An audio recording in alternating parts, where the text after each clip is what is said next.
Welcome to Skin of Color Savvy, the art and science of treating patients of color, the official podcast of the Skin of Color Society, hosted by SOX leaders and produced by HCP Live.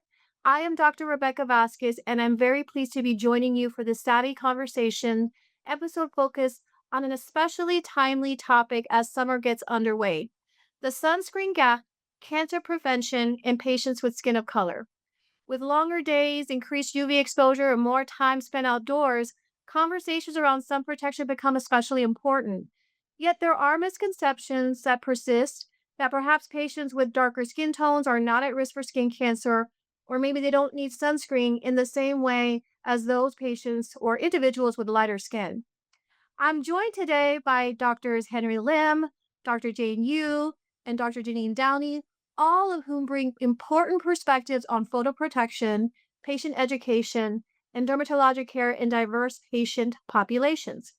Dr. Lim, Dr. Yoo, and Dr. Downie, would you briefly introduce yourselves to our audience? We'll start with Dr. Yoo.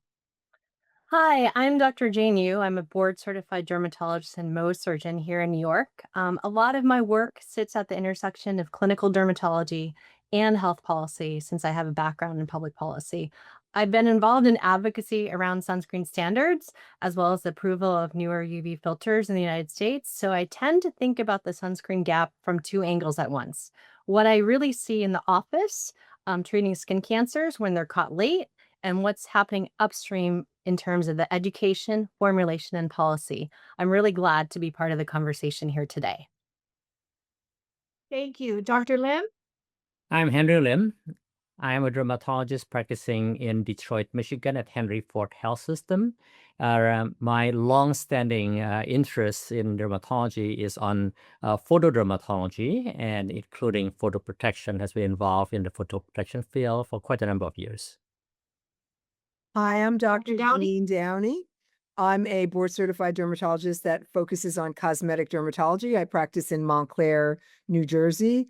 I see a diverse patient population. I myself am of Caribbean descent, so both Jamaican and Guyanese descent, but I see a little bit of everybody. And I do focus a lot on skin cancer and skin of color in my practice, as well as aesthetics, skin aging, and longevity. Thank you all again for being here, and let's jump into it, shall we? So, when we talk about the sunscreen gap, we're not only referring to sunscreen use, but also to awareness, education, and prevention.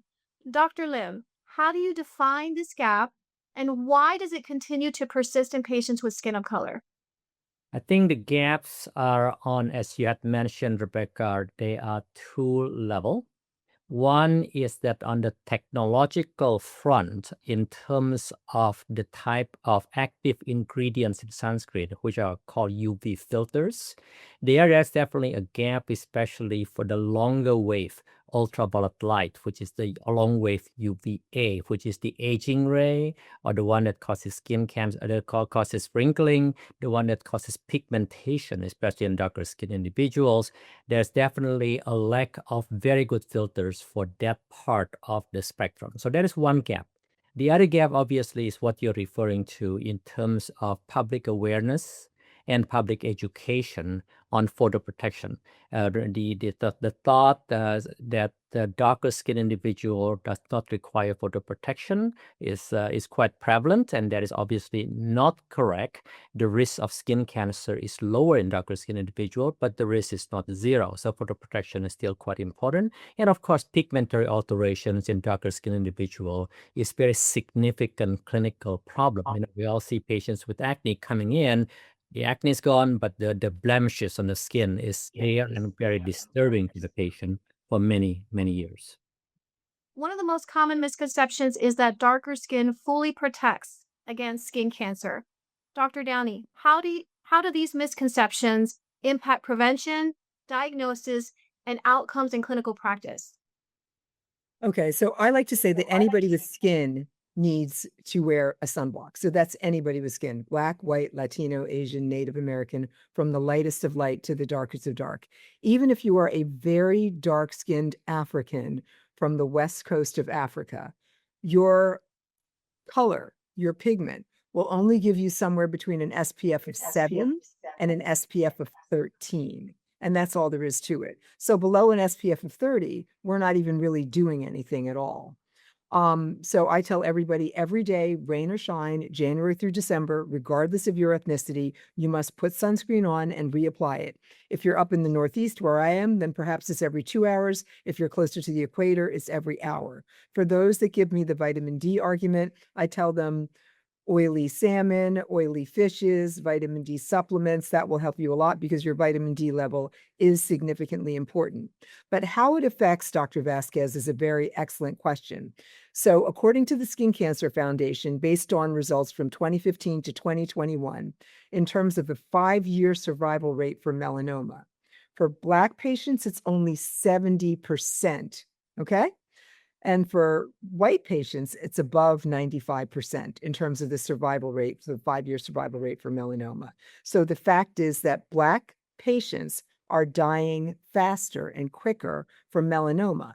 And like Dr. Lim just said, we as African Americans do not get diagnosed as frequently with skin cancers, but our skin cancers are killing us. And that is significant. And there's no pushing past those facts. So we need broader and increased awareness that we all need to wear sunscreen every day. And because Black people and Asians get a lot of skin cancers in odd places, like inside their mouth, their palms of their hands, in their fingernails, in their genital area, in their anal area. They need a full visual body screen once a year, even if they don't have a history of melanoma in the family, by a board-certified dermatologist.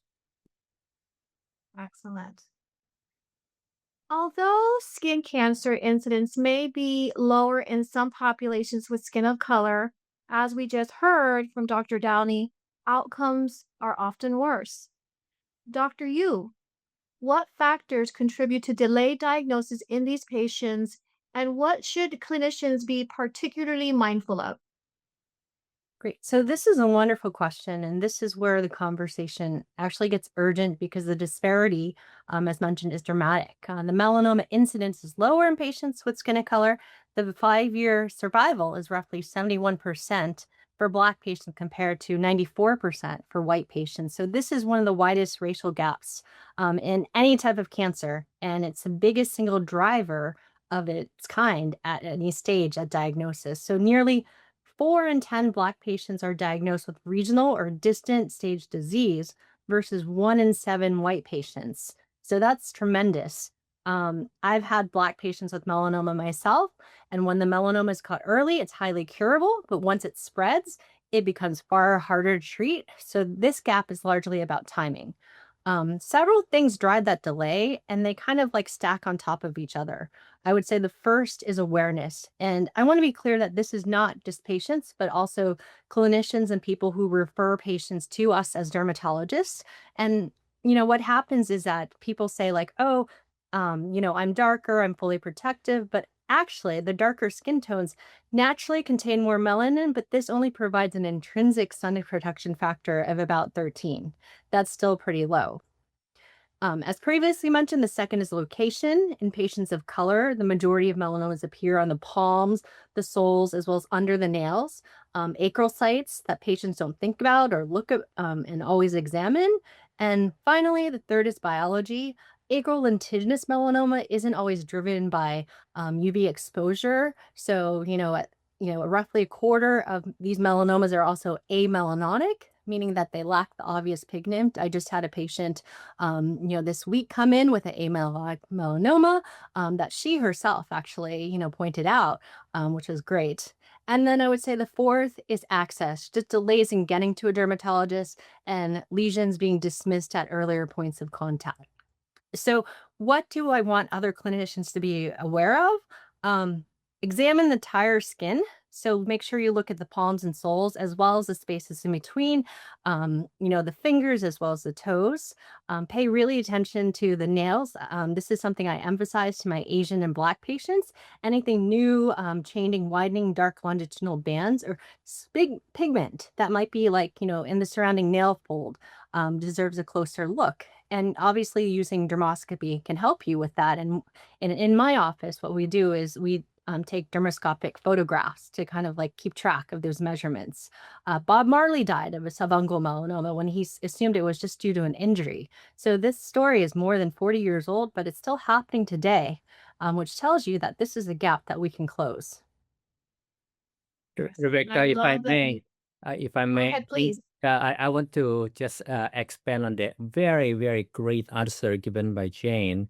That I think the other gap is the education of the providers or the physicians. I think most dermatologists by now is quite well trained to be able to recognize skin cancer in light skin individual, but also in skin of color, even though there's still some gap in that in terms of education. But especially for the other providers, since this broadcast is heard by other clinicians, I think that they should be aware of the location that has been mentioned before, but also the appearance.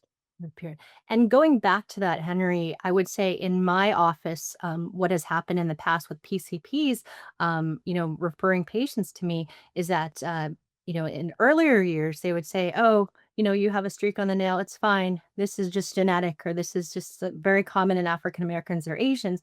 And so I have to correct the patients and say, actually, it's not. And this is even coming from, an Indian primary care physician telling a black patient that the streak is okay. So it does require, a comprehensive approach to educating our fellow colleagues. Excellent. So let's talk a little bit about the sunscreen and the one size fits all. Patient counseling around sunscreen can sometimes feel like a one size fits all approach. Dr. Downie, how can clinicians tailor conversations around sun protection to better resonate with patients who are skin colored? So I am itching to talk, so thank you. So basically, there's a couple of things. Number one, sometimes you have to appeal to their vanity. So I'll tell my patients, you see those dark patches that you're getting here and you're getting here? That is from sun damage. So some of it is blue light from their computer as well, but some of it is sun damage. So I appeal to their sense of vanity. So if they want a more even skin tone, so what does an even skin tone portray? When the light hits your skin and reflects off your skin and you have that great skin quality and your skin just looks kind of iridescent and highlighted and beautiful, that's what makes a beautiful man look beautiful. That's what makes a beautiful woman look beautiful. And people want that. They don't want the undertones. They don't want the shadows. So one way of getting them to wear sunblock every day and reapply it is to appeal to their sense of vanity. I also explain to my patients, if they want tiny pores like mine, when they're in their 50s, they need to start now with sunscreen every single day, because part of pore size, as we know, is smoking or vaping. Part of sun damage is your family history, and part of pore size is all that sun damage. So I tell my patients, if you put sunblock on every day, your pore size will be smaller. You'll get less fine lines and wrinkles, obviously less skin cancer, and less horrendous dark patches. So in my opinion, sometimes you just really have to appeal to their sense of vanity. And, they want a piece of really even glowing skin. And my patients come in all the time and they say they want their glow up, and they're looking at something on Instagram or they're looking at something on TikTok and they're talking about all these products. But the main thing is, if they're not consistent with their sunscreen, then quite frankly, nothing else is going to work. Oh, I love that approach. Mhm, I'm going to steal that approach. mhm. um, let's talk a little bit about more of the formulations with sunscreen. So, historically, many sunscreens have not been formulated with darker skin tones in mind. Dr. Yoo, how have issues like the white cast, the formulation, and really cosmetic acceptability influenced sunscreen adherence? Well, I actually think that this is the most fixable part of the entire program. For many years, our advice was just wear sunscreen. And so this is what we were telling our patients. But the products that we were recommending often left like this chalky white to gray cast on deeper skin tones. So a patient would try it, look in the mirror, say like, "Oh, I look pasty and white," and then the tube would just go back on their shelf. And what we as physicians call that is non-adherence. So that's a formulation failure, right? There's a difference between the product that we use every morning and one that's used never. And sunscreen only works if people stay compliant. The encouraging news is that the landscape has really changed in this area. And then tinted mineral sunscreens are now formulated with iron oxides that blend across much wider range of skin tones. And these iron oxides are really important because they help block visible light, which is such a meaningful driver of hyperpigmentation in skin of color. And Dr. Lim has been, tremendous in doing research on visible light, and now this is just coming to the forefront. So those products are doing two jobs at once. The mineral particles are also better micronized now, and we have modern hybrid formulations that feel really elegant. So, this is something to look forward to in terms of sunscreen. There's also a policy layer I really care about here because the US is working from an older set of approved filters, and many of the elegant broad spectrum filters available in, say, like Korea, Japan, or even Europe aren't approved here. However, I'm really excited to say that a next generation filter is soon to be approved, hopefully, crossing my fingers, next month, called bismuth or Parcel Shield. It's moving through. And so it could reach consumers by, August of 2026. So this is really helping to close that adherence gap and the filter gap. And, it's much of an advocacy and regulatory conversation as much of a chemistry one. Oh, that's exciting. Thanks for sharing that. Yeah. So, Dr. Lim, we know that photo protection extends beyond sunscreen alone. What additional strategies should clinicians emphasize during the summer months to help reduce UV-related damage and skin cancer risk? Very good question. It's a very important one because, as we talk to patients, as we talk to the public, we have to make sure, and all of us here understand this, but I think our colleagues needs to be emphasized that photo protection is total package. I think first we need to encourage people to go outside. There are a lot of benefits of being outdoor, physical activity, psychological well-being, and so on and so forth. But you have to do sensible photo protection. The sensible photo protection would include staying in the shade when outdoor, wearing appropriate photoprotective clothing, wearing white brim hat, wearing sunglasses, and only on the sun exposed and otherwise exposed area to put on SPF, high broad spectrum sunscreen. And the SPF, I'm hedging a little bit because the lighter skin needs to use high SPF, the darker skin use low SPF, but still they need to use sunscreen. But broad spectrum is very important. Right now, we don't have assessment for visible light photo protection as yet, but still, the tinted sunscreen in the US is still the best photo protection against visible light. So that has to be given to and be transmitted to all providers, but also to all patients and to the public. So beyond sunscreen, these are other steps that one can do. Excellent. Dr. Downie, public health messaging around skin cancer prevention has not always reflected diverse populations. How can dermatologists, as well as organizations, improve education efforts to make messaging more inclusive and effective? So the first thing is they should hire skin of color models for their patient brochures. They should put skin of color people in different public service announcements for sunscreen. A while ago, after Bob Marley died, I was supposed to do a public service message with one of his sons. I won't say which one, and it never, unfortunately, worked out. But we thought very strongly that it would be a great message because, as Jane stated, he died from it was a skin cancer underneath his toenail. It was originally misdiagnosed as a soccer bruise, because they played football in Jamaica.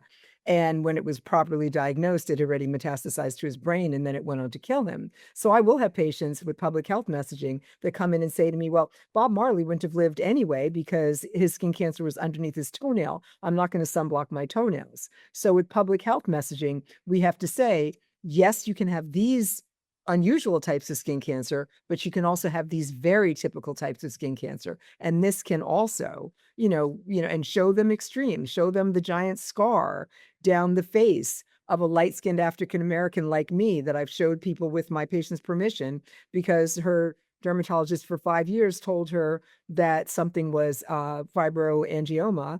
an angiofibroma, and it turned out that it was a pigmented basal cell, and it wound up being slightly morphiiform, and she has a giant scar, which I got rid of a lot of with Fraxel. So I show them those pictures. But education and awareness is key. And in order to make people feel included, we need to be inclusive. So that is every single race.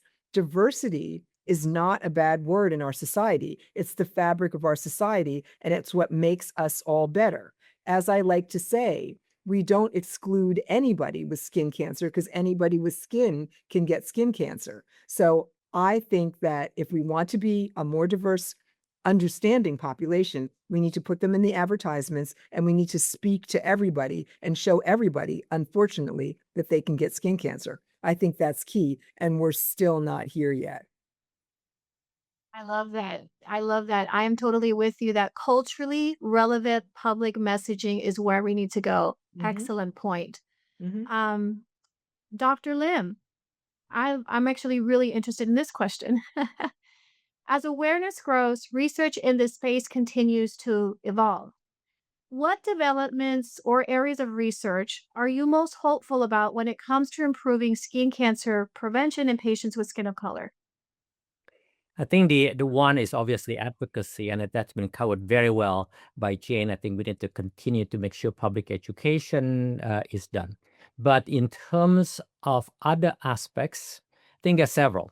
One is that the development of new filters that can protect against the longer wave UV, especially longer wave UVA, to minimize the hyperpigmentation that one can develop, especially in darker skin patient population.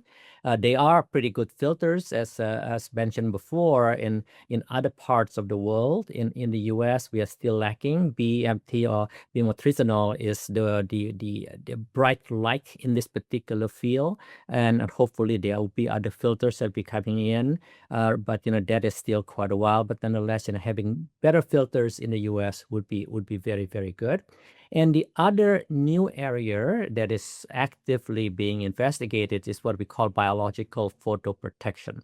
So these are non-filters, but they are photoprotective ingredients. So these are ingredients that can downregulate or suppress the UV-induced changes, sunlight-induced changes on the skin without being a filter. Antioxidants is a good example of that. There are several others, and those are now very commonly incorporated in many products. And then as time goes on, they would become more refined. We have just recently did an article to look at literally thousands of these articles that had been published. And actually, there's only a very small percentage of those articles supported, those ingredients is supported by good studies. So that we have a list of about 7 or 8 or so. They are very, very good. But then those are the exciting new area, topical, but also the new data now coming in that oral agents may be helpful also, non-filtering photoprotective ingredients. That's exciting. Thank you for sharing that. So really just to kind of round out the discussion that we've had so far, and Dr. Yu, I'm going to let you start with this. I think you alluded to it earlier, but nonetheless, as summer begins and patients spend more time outdoors, what is one key message you hope clinicians take back to their patients regarding sun protection and skin health? Well, I think Dr. Downie did a great job alluding to this. And my one key message is that skin cancer can affect anyone, regardless of skin tone. So everyone benefits here from photoprotection. Excellent. Dr. Lim, do you want to add anything to that?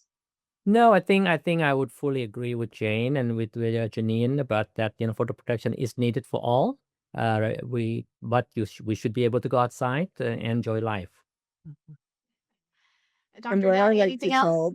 tell absolutely. And what I like to tell my patients is that basically here in the United States, 10,000, the 9,500, but let's just round it to 10,000 patients are diagnosed with skin cancer every single day. And so because New Jersey is the tanning bed capital of America, I like to tell them, if you keep it up with the tanning bed, that's 12 to 15 times the ultraviolet radiation, and now you're out in the sun besides that, you're not going to dodge those statistics. So I give them statistics. I try to give them some sympathy, and then I go for their jugular and I tell them, "You've got to wear the sunscreen every day because I do not want to hear it when you're upset that you have a skin cancer." And they're like, "You're so mean, Dr. Downie." And then they go downstairs and they check out and they're like, "Okay, where's that stupid sunblock she was talking about? I give up. I give up with her." Oh, I love that. Well, I want to thank you all. I think I've also learned so much, and I'm excited about what's coming. And just kind of reflecting, I think really, and I agree with this group. The most important right now, I think, is becoming aware, changing our messaging so that it's culturally relevant, so that patients can see themselves in the messaging. I cannot tell you how many times I've come across. I treat a lot of patients who are Spanish speaking, and I tell them, when I tell them you could have a skin cancer, it's like they're so surprised by that because they're like, well, no one in my family has it, right? I've never seen anybody like me have it. But, if we could sort of explore campaigns where we show people with occupations who do agricultural work, right? It resounds with them like, wait a minute, that looks like me. Maybe I should get myself checked out, right? But we also talked about the importance of clinicians becoming aware of where to look. There's such a low incidence. I think that there's this like sort of just bias that, well, we don't need to provide full body skin exams, but that's not necessarily true, like we talked about. And I think it's so important for us to also talk about the gaps that exist in this space, because if we don't talk about them, there's not going to be any research done in this space, right? We talked about a lot how some of these more severe skin cancers, they're often in some protected areas. Why is that? Are there risk factors, additional risk factors that we can share with our patients that we're just not, we're not looking into? So with that, I want to thank you all so much for your time. And to our listeners, we hope this Savvy Conversations episode encourage you to think more intentionally about skin cancer prevention, patient education, and equitable approaches to photoprotection as we move into the summer season. To learn more about the Skin of Color Society and its initiatives, visit skinofcolorsociety.org. Be sure to follow Skin of Color Savvy for future conversations centered on advancing equitable dermatologic care. Thank you so much for listening.